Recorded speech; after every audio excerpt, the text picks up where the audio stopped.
So there are 4 different types of credit cards that you can have, and in this video I'm going to go through those different types and explain the benefits of why you would want to have one of these types of credit cards. Now, there is some debate in the personal finance world about credit cards, if they're good, if they're bad. I used to think that they were really bad, and then I started using them, and now my personal opinion has changed on it, and now I kind of feel like credit cards are just like a tool, and like any tool, it can be used for good or bad. Like take a knife, you can use a knife to like cut into a tomato when you're cooking, or you can use a knife to be like a menace to society. Like it's really up to you and how you choose to use it. So let's just assume that you are using your credit cards for good, for your own good, and you have self-control and you're not going to carry a balance on the credit cards. You're going to pay them off every month, and you know how to appropriately use credit cards.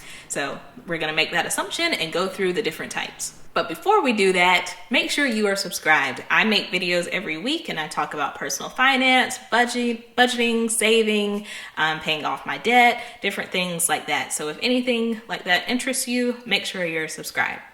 Okay, so the first type of credit card I want to talk about is a secured credit card. A secured credit card is a type of credit card that is backed by a cash deposit, which serves as collateral should you default on payments. The deposit aside, secured credit cards function like any credit card. Consumers typically obtain secured credit cards to improve their credit scores or establish a credit history. So let's say like with the Discover It secured credit card, for example, you have to have a minimum deposit of $200, I think. Yeah, of $200. So that means that you would take $200 of your own personal money and put it on the card, and then you can use that card and then pay yourself back. So the bank's not trusting you, and they're not going to just give you money the way a regular credit card would. You have to put that money up front and then prove that you're able to pay that money back.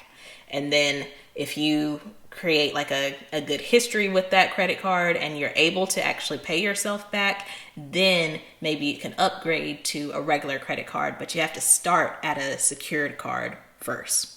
I don't actually have a secured credit card, but I went online and I did some research, and NerdWallet, they recommend the Discover It secured card. It doesn't have any fees, so you can go ahead and look that up if you're interested in that. That's just one recommendation. Again, I don't have one, so I can't really personally recommend one to you. But if you are in a position where you don't have any credit, or your credit isn't as good as you want it to be, a secured credit card is the way to go.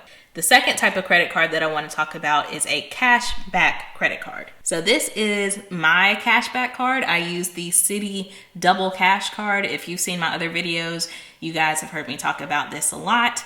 I'm currently paying it down. Spoiler alert for a video coming up in the future. I'm at like $500, a little more than $500 balance on it. So I am so close to paying off this credit card. But the reason I got it is because I get 2% back on everything. So I get 1% back for everything that I buy, and then I get another 1% back for anything that I pay off. So right now I have close to like $400 in reward points, and it's not points, it's actual cash. So it's like it says it in the app. Like they can either write me a check for that, they can deposit it into my banking or my checking account, or you can like redeem it through their like online portal. I'm not going to do that. I want it like just put into my checking account. And so I'm personally waiting until I pay everything off, and then I'm going to like reward myself and cash out my reward points. But that is one example. So that's one recommendation, and actually NerdWallet recommends that exact credit card as like the best cashback card. There are 0 annual fees on it.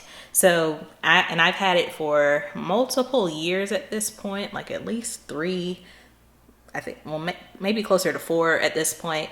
I haven't had any issues with it. Just have self-control and don't go overboard on it. But just for getting cash back, it's been really good to have. The next type of credit card that I want to talk about are credit cards created by a certain store or like a or like a, it's hard to describe, like a loyalty card or anything like that. So I have two examples of that. First is my Apple credit card.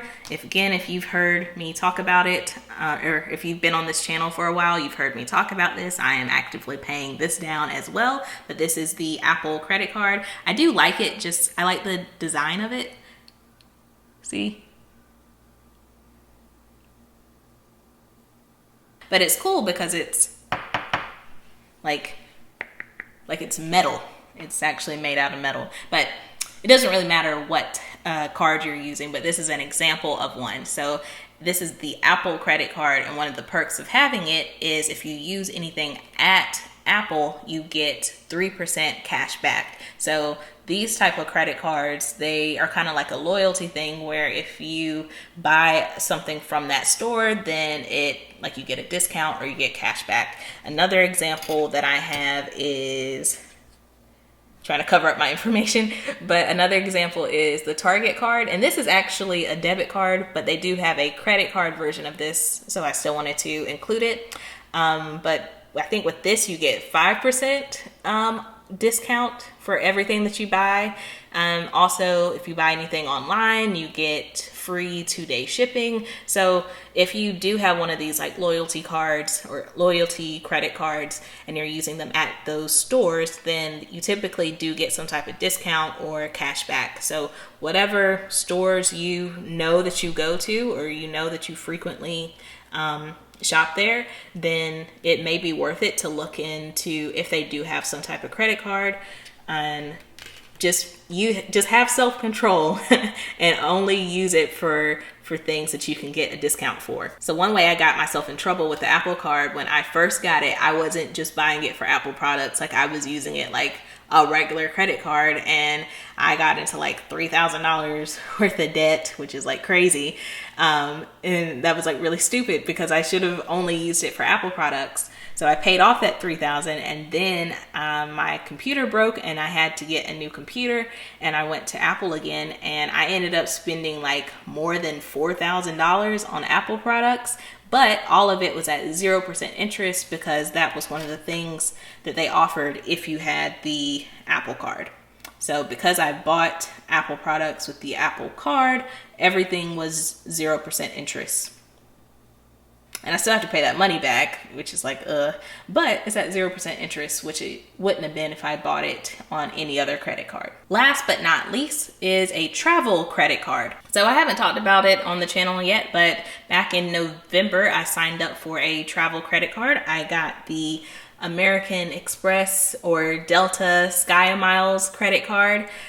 This one actually does have an annual fee of $99, but the first year they waived the fee, so I won't have to pay it until November of this year. And with this card in particular, so it works as a credit card, but I get miles. I get 1 mile for everything that I buy, and then I get 2 miles for every like food related thing that I buy. So from restaurants or grocery stores, takeout, anything food related, I get 2 miles from it. Also, when I signed up for it, they had a offer going on where if I spent $1,000 within the first 3 months, they would give me 30,000 Sky Miles. So I did that, and now I have 30,000 Sky Miles. And one day when the world opens up and I feel comfortable getting on a plane again, I have like a free plane ticket basically. So every time I fly, I will now fly with Delta and use this card, and I will get miles for buying a plane ticket, and over time it's just going to build up, and eventually I'll have a lot of free flights. So that is one perk of this. And for this card, I'm only going to use it for food basically, because I'll get 2 miles for every dollar that I spend on food, and then I'll use it for flights eventually when the world opens up. And that's just an example of a travel credit card. You can do your own research on different cards that may be best for you. I picked that one because I asked my sister, and I was like, hey, she was doing like contract work and she was flying a lot. So I asked her like, hey, what's the best or airline, and she was like, Delta all the way. And I was like, okay, so I just got that credit card. So whatever airline you prefer, they probably have a credit card for it. There's also the Capital One Venture card. That one's really good for traveling, and you can use that on any airline. So those are just some suggestions. Don't take my word for it though. Go and do your own research. So those are the different types of credit cards that you can have. As a review, you can have a secured card, you can have a cashback card, you can have like a loyalty or brand card, and then you can have a travel card. And those are the different types that I would suggest that you look into if you don't have any credit cards yet. So I hope this video was helpful. Give it a thumbs up if you like the video, subscribe to the channel, leave some comments down below, and I'll see you next time. Bye.